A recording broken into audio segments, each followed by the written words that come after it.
he's pretty stained up. I think he's good enough. So let's go ahead and save this thing here. Now, if you want to make them look pretty in Painter or even prettier while you're working, what you can do is go to your display settings. There's a couple things you can do in here. You can activate post effects here. You can turn on anti-aliasing. You can go down here to, let's go to our color correction. We can kind of maybe crank up the contrast just a little bit maybe. Oh, you got to turn it on. Duh. Whoa, too much. You can play with the contrast or the tone mapping. All that good stuff you can put on glare. We don't have any LEDs or stuff that's lit up on him. There's a lot of stuff. We didn't do any channels. We didn't add any channels or anything like that, but it's super easy to do in here in Control.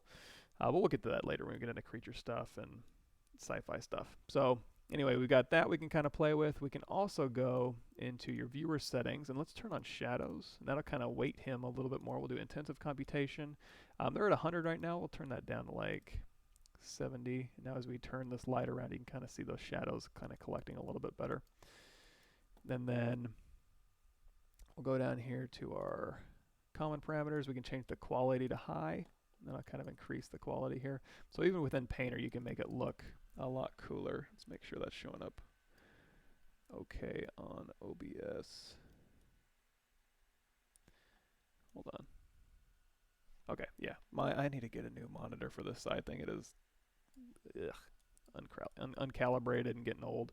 It's a really expensive monitor, but it's just old as heck. So that's one way to kind of get your stuff looking pretty decent inside Painter. Another thing you can do is let's go ahead and save this here, and let's go ahead and name this. Really quickly, we can just throw this into IRAY.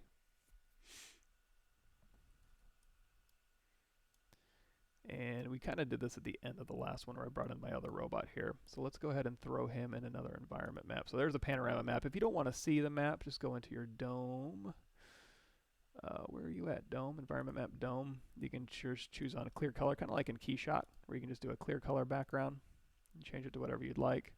For some reason, the ground is below his feet slightly. I don't think that's the world. Well, maybe it is. I did this in ZBrush, so who knows. But I can go in here to the Y, and I can kind of just pull that up just a little bit. Oh boy, this is touchy. Okay, so negative 2.49. Let's do negative 2.5. Okay. 2.75. Nope, too much. 2.67. Oh, so close.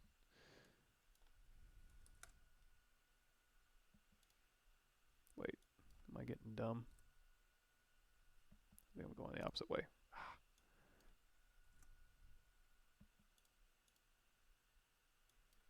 So 5, 6. Okay, that's fine.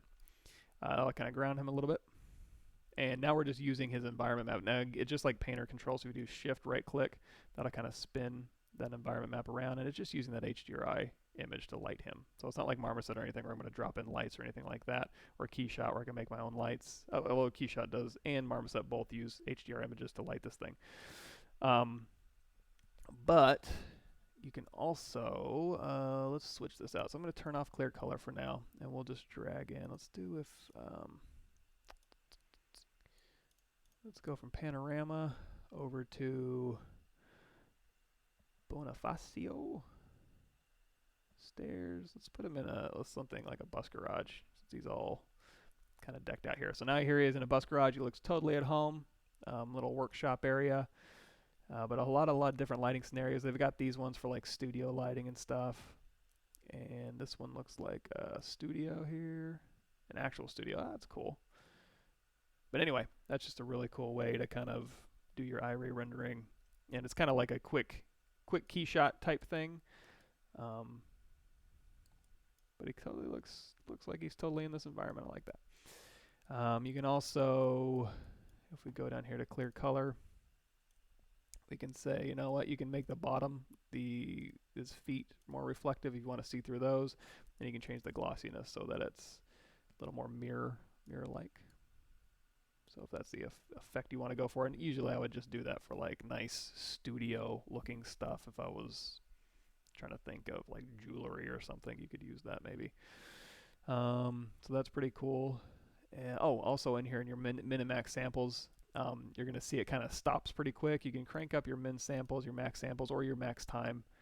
Um, all that good stuff. Firefly filter should be getting rid of some of this noise, I would think. And that'll just kind of keep that renderer going. So let's see. And obviously, we don't really need the ground reflective if we're trying to match his environment here, so we can just turn that off. And then the glossiness, we can turn that back down to, I think it was a 0.5 or something like that. I think this guy's good enough, so I'm going to call it a day on him. If we did want to, you can also go in here to your, not your lens distortion, aperture, field of view. Okay, what is it? I totally forgot. There's something I can control click on here, maybe. SP map for rendering key shot for ZBrush. Oh yeah? That sounds cool. I'm gonna Google something really quick. We're gonna look at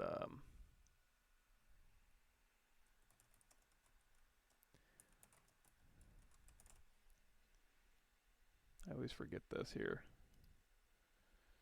It lets you define the focal distance. This is really killing my machine here.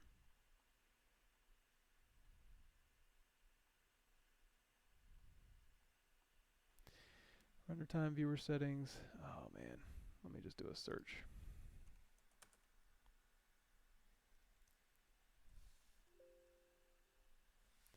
Lets you find the focus distance. You can set the focus distance directly in the viewport by control middle clicking on any point of the mesh. That's what I was looking for. So control, let's get right up on him here. Give him a second to catch up. There you go, thank you. Let's see, so we're here, and then, come on, I'm gonna do a little tilt shift thing.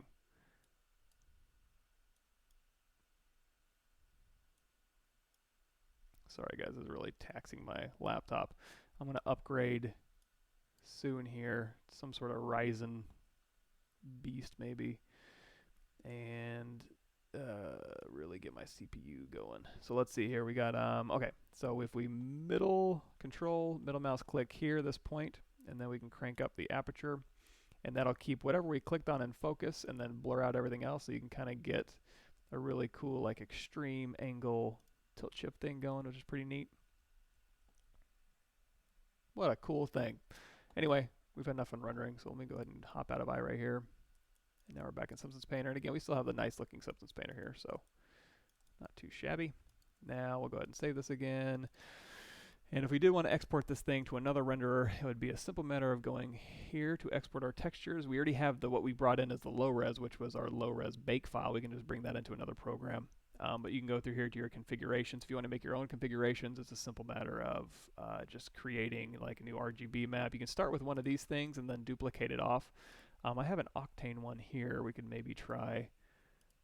If we want to throw this into Marmoset, there's, I thought there's Redshift in here, V-Ray. It's been a while. Unreal Engine, we could throw it in there.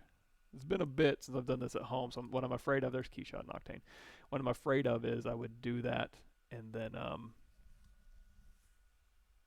I would have to install a lot of stuff because I haven't actually opened it in a while.